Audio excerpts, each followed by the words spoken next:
Muling nanumbalik ang malagim na kasaysayan matapos ungkatin ni Vice President Sara Duterte ang pagpatay kay Benigno Ninoy Aquino at isinisi niya ito sa mga Marcos. Ngayong bispiras ng kaarawan ng dating senador, may panawagan ng kanyang pamilya. Sabay nanindigang tutol sila sa anumang banta ng karahasan o pagpaslang. Nakatutok si Sandra Aguinaldo. Ang malagim na pagpaslang kay dating Senador Ninoy Aquino muling nanumbalik sa isipan ng publiko.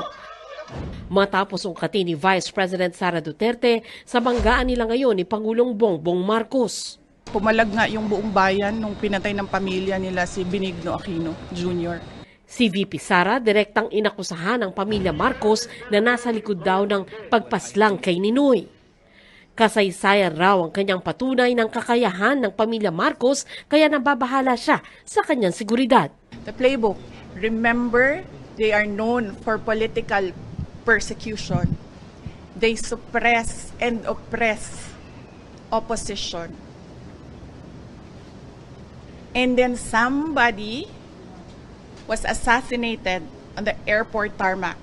August 21, 1983, matapos ang 3 taong exile sa Amerika, nagbalik bansa si Ninoy, leader ng oposisyon noon at pangunahing kritiko ni dating Pangulong Ferdinand Marcos Sr. Pero pagkababa ng eroplano, binaril ito at pinaslang sa tarmac ng Noy Manila International Airport.